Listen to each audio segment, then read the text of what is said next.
Bonjour à tous. Êtes-vous ensemble pour les bonnes raisons?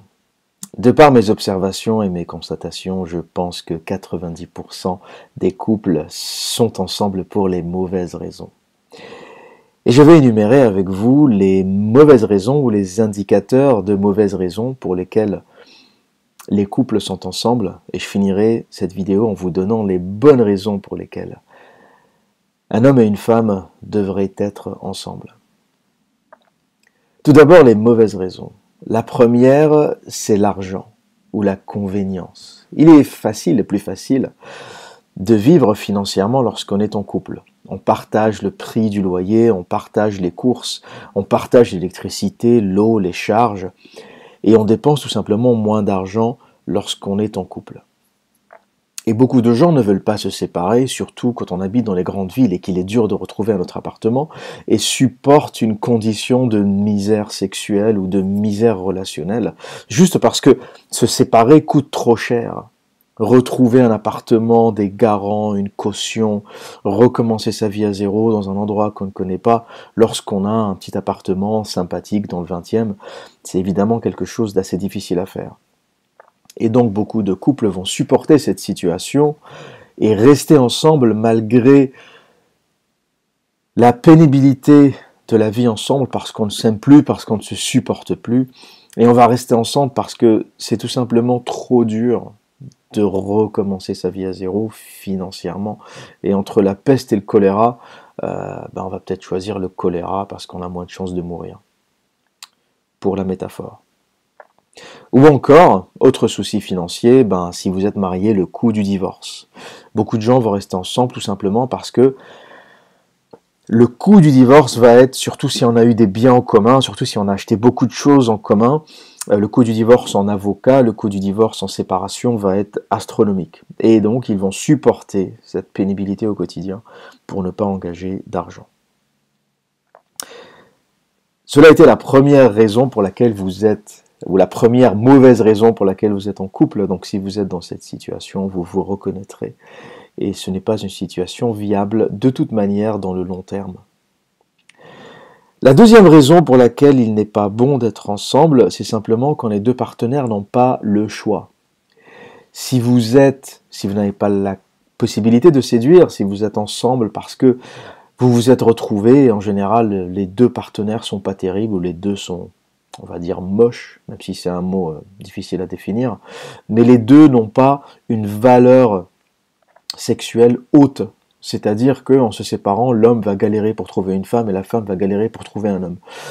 Ça me rappelle un couple avec qui je travaillais il y a quelques années, les deux étaient pratiquement presque en obésité morbide, enfin la femme plus que l'homme. C'était un couple fusionnel, ils ne se séparaient pas, et ils nous faisaient croire qu'ils étaient ensemble parce qu'ils s'aimaient à la folie. Mais en fait, j'imagine que s'ils se séparent, la femme aura beaucoup de mal à trouver un homme, vu son physique, et l'homme, pareil, aura beaucoup de mal à retrouver une femme, vu son physique. Donc ils étaient ensemble par une espèce d'accord, en se disant, ok, on est tous les deux moches, on sait que ça va être la misère, donc on va rester ensemble, et au moins on est ensemble. On ne connaît pas la misère sexuelle, même si en obésité morbide, je ne sais pas quel genre de vie sexuelle on peut avoir. Donc c'est pour ça qu'il est important, lorsqu'on est un homme, de garder sa capacité de séduire, même si on est en couple. Parce que la séduction, c'est comme un cerveau. Quand vous êtes, plus vous sortez, plus vous la pratiquez, et plus vous devenez bon à ça. Et si vous êtes en couple pendant très longtemps, vous perdez un peu cette capacité. Si vous êtes en couple pendant 2-3 ans et que vous repartez après une rupture sur le marché, entre guillemets, et recommencez à sortir, à voir des femmes, vous allez voir que vous aurez beaucoup du mal au début parce que le cerveau est comme un muscle, il flétrit et votre capacité de séduire va diminuer. Et c'est pour ça qu'il est important, lorsqu'on est un homme, de garder cette capacité, même quand on est en couple, de continuer à flirter. Même si je crois pas en la fidélité, j'allais dire tromper, moi j'en ai rien à foutre, hein. J'ai trompé plus qu'une femme et je continuerai à le faire, hein. J'en ai absolument je n'ai je n'ai aucune notion de couple et de fidélité, hein, donc je baise tout ce que je peux, tout ce qui m'intéresse. Mais je comprends qu'il y ait quelques hommes qui s'intéressent à la fidélité, qui aiment être fidèles et qui vont jamais tromper leur copine, etc. C'est leur choix, mais il est important, même si vous avez une copine, de garder cette capacité de séduire. Et votre copine ou votre femme ou votre ami, en sachant que vous avez cette capacité de séduire, va être encore plus attirée vers vous. Parce qu'elle va se dire que cet homme a une valeur marché assez élevée, c'est un alpha, et s'il est avec moi, c'est parce qu'il veut être avec moi. Il n'est pas avec moi parce que je suis sa seule option. Donc si vous êtes en couple parce que votre partenaire est la seule option que vous avez, parce que vous êtes confortable ensemble et qu'aucun d'entre vous n'aura aucune chance de trouver quelqu'un, c'est la mauvaise raison, parce que vous êtes dans une option de facilité, et le jour où votre couple explosera, vous aurez des années devant vous de misère sexuelle. Mais il y a beaucoup de couples qui sont dans ce cas-là. Et en général, c'est souvent la femme qui part, parce que la femme va avoir plus facilement tendance à trouver un partenaire que l'homme. Parce que l'homme aura financièrement du mal à gérer ça. La femme peut découcher, aller baiser chez quelqu'un et tromper son copain sans problème. Un homme pour aller découcher et baiser chez une femme, c'est toujours faisable, mais c'est plus compliqué. Il y aura plus de femmes qui tromperont leur copain que l'inverse. Même si la société veut nous faire croire que les hommes trompent plus leurs femmes. En fait, c'est l'opposé, parce que les hommes parlent plus tout simplement, et les femmes sont extraordinairement secrètes par rapport à ça.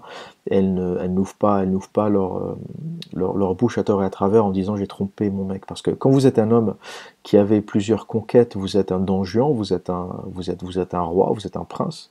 Et lorsque vous êtes une femme qui avait plusieurs amants, vous êtes une pute. Donc c'est pour ça que les femmes n'en parlent pas beaucoup. Mais je vous assure, et croyez-moi, beaucoup plus de femmes trompent leurs hommes. Et même la vôtre, si vous n'êtes pas encore au courant.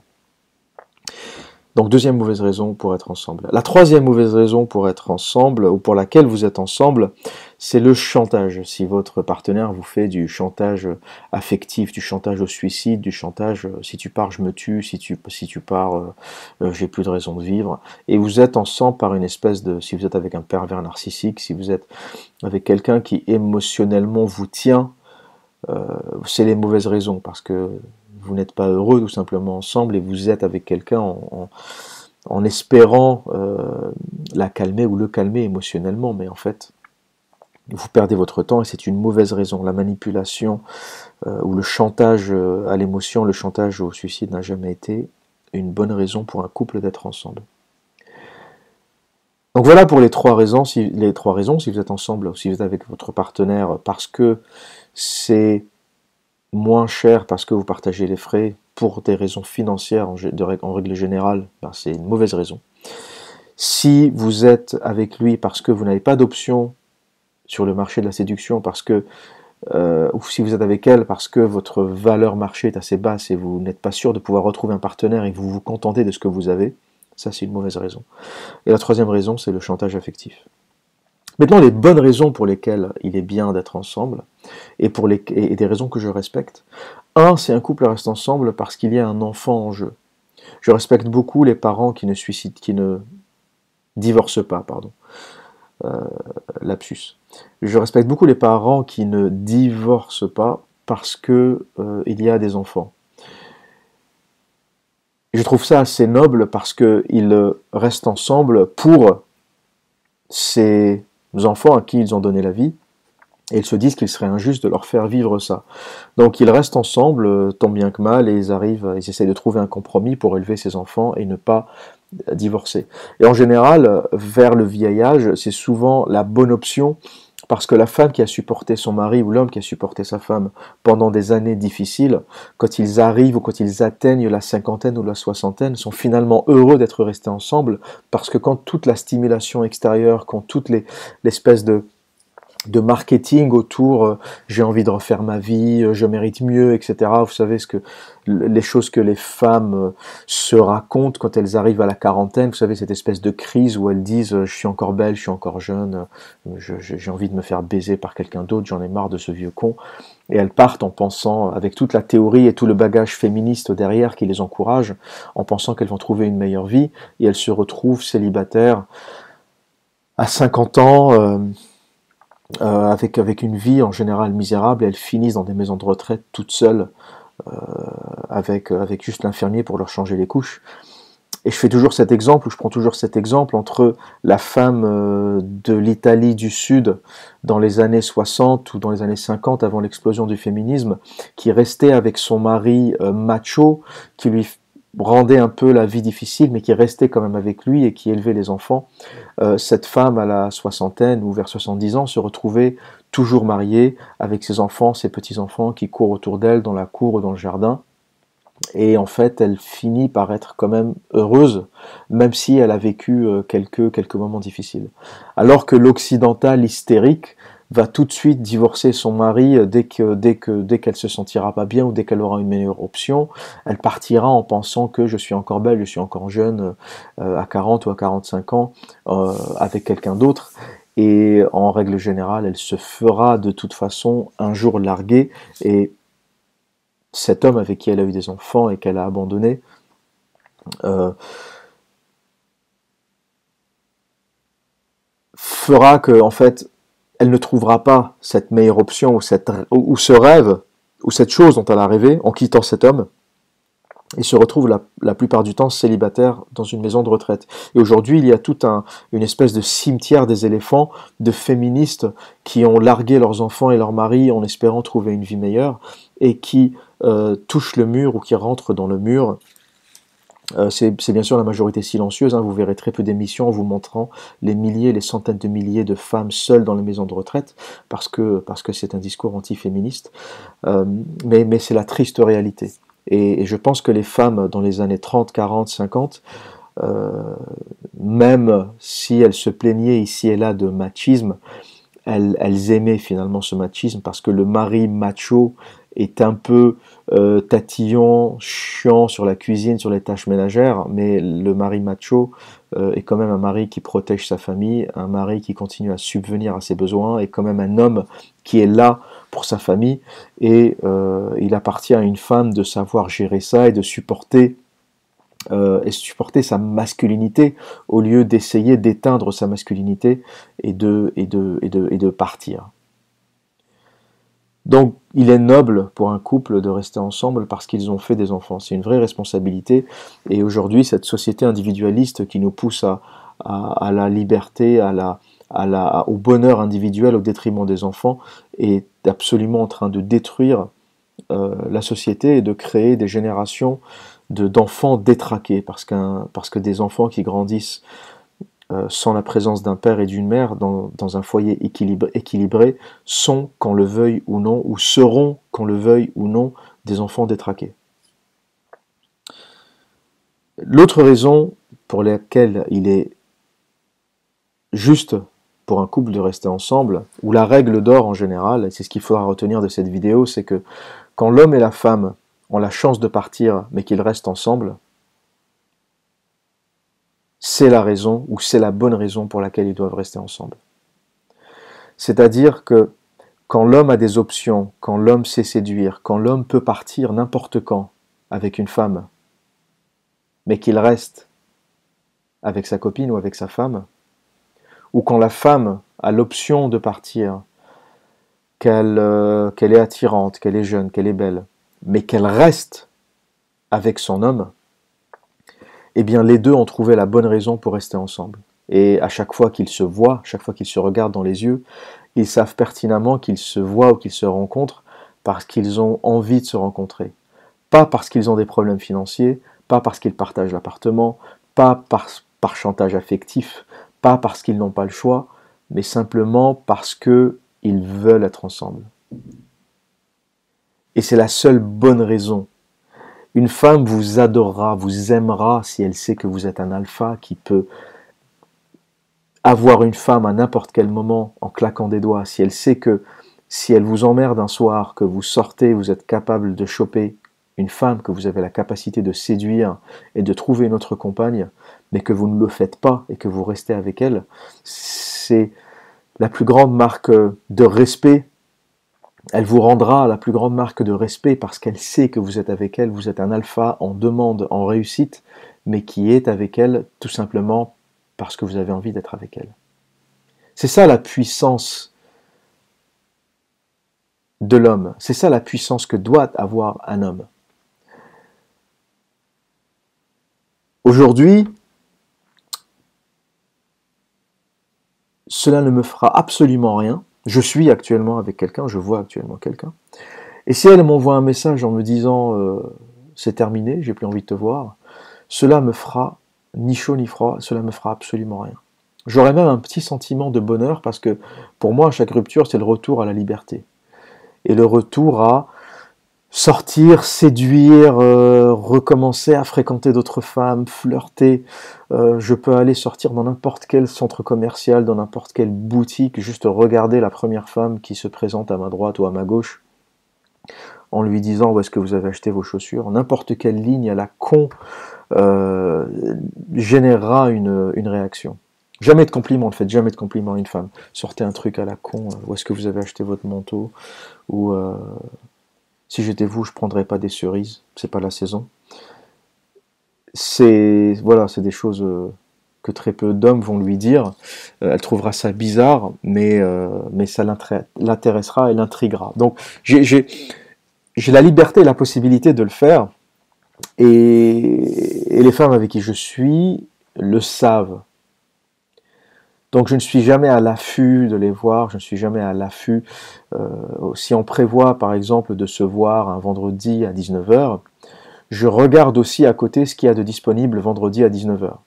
Donc si jamais elle m'envoie un message à 18h en me disant désolé on ne peut pas se voir, j'ai déjà un plan B et je sais où aller. J'ai déjà une soirée de prévue, j'ai déjà un meet-up de prévu. Vous savez, aujourd'hui avec Internet c'est très facile de trouver des soirées, des sorties. Et j'ai toujours cette façon de gérer les choses. Je ne dépends pas d'une personne, je ne dépends pas d'une femme, je ne dépendrai jamais d'une femme. Elle sait que si je suis avec elle, c'est parce que j'ai consacré du temps, c'est parce que j'ai libéré du temps où je ne vois pas d'amis, où je ne travaille pas, où je ne joue pas aux jeux vidéo, où je ne verrai pas quelqu'un d'autre. Et le temps que je passe avec elle a de la valeur parce que c'est un temps où j'aurais pu faire autre chose. Et ça, elle le sait et elles le savent. Et c'est comme ça qu'il faut vous présenter en tant qu'homme. Ne soyez pas l'homme disponible, l'homme vagin qui est là à baver, à attendre devant son téléphone. Est-ce qu'elle va me répondre? Est-ce qu'elle va être disponible? Vivez votre vie, ayez un plan B, C, D, E, F, faites tout l'alphabet s'il le faut, et arrivez à gérer si votre date ou votre copine ou votre fiancé ou peu importe est disponible ou pas. Et il faut que vous soyez absolument sans réaction, sans émotion, si jamais rupture il y a, si jamais indisponibilité il y a, et voilà. Donc aujourd'hui, je vais voir ma copine, on va appeler ça comme ça, ma copine du moment. Je les garde jamais très longtemps. Et je sais, j'ai déjà un plan B si jamais elle a un empêchement. Voilà, elle peut avoir une mauvaise journée. Une femme va pas toujours. Les femmes sont très émotionnelles, donc elle va pas forcément avoir elle va pas forcément avoir un empêchement pour ne pas me voir ou parce qu'elle ne veut pas me voir. Elle peut avoir une mauvaise journée, une migraine. Elle peut avoir ses règles.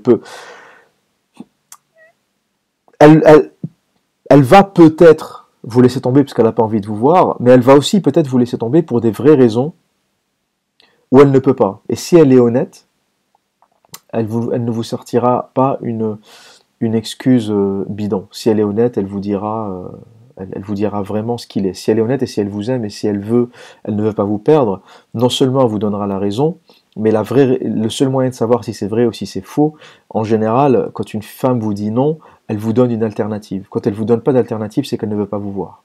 Donc si elle vous dit j'ai mal au crâne ou j'ai mal à la tête, je vais zapper pour ce soir, point, elle a un autre plan. Elle va voir un autre mec où elle n'a pas envie de vous voir. Par contre, si elle vous dit j'ai mal à la tête, j'ai une migraine, je vais rentrer chez moi me reposer, par contre si tu veux on se voit demain, ou par contre si tu veux je peux passer demain, ou elle vous donne une alternative où je t'appelle ce soir et elle va vous parler pour vous expliquer, etc. Ça veut dire que elle ne veut pas vous perdre. Elle vous a dit non, mais elle sait que le non va générer une émotion chez vous, va générer une anxiété, et donc elle va les femmes sont socialement très intelligentes, elle va vous donner un plan B, elle va vous donner une alternative pour vous garder près d'elle. Donc c'est le seul moyen de savoir si votre copine est en train de vous tromper ou si elle voit quelqu'un d'autre. Quand vous avez non, point, passez votre route, hein, allez faire autre chose, baiser une autre femme, appelez une escorte, appelez une pute, faites ce que vous voulez, mais changez de plan, changez de route. Si elle vous dit je ne peux pas et qu'elle vous donne une alternative, un autre jour pour se voir, qu'elle vous propose ou qu'elle vous donne une explication et qu'elle vous propose une autre, un plan B pour vous revoir, eh bien il y a 99% de chances pour qu'elle dise la vérité. Parce qu'une femme en général ne vous propose pas un plan B si elle ne veut pas vous voir. Elle ne vous dit pas tiens on se revoit tel jour. Voilà, donc pour résumer, les bonnes raisons ou la bonne raison pour être ensemble, c'est quand l'homme et la femme ont le choix de partir, mais qu'ils décident malgré tout de rester ensemble. Voilà pour ma vidéo du jour. Que dire d'autre? Eh bien, comme à mon habitude, et avant d'oublier, n'hésitez pas à vous abonner à ma chaîne. Ça vous permettra d'être notifié quand je diffuserai une nouvelle vidéo. C'est tout simple, hein, cliquez sur le rond qui s'affiche dans les 20 dernières secondes de cette vidéo ou sur le bouton rouge s'abonner en bas à droite de l'écran. Et d'ici là, eh bien, prenez soin de vous et à très bientôt.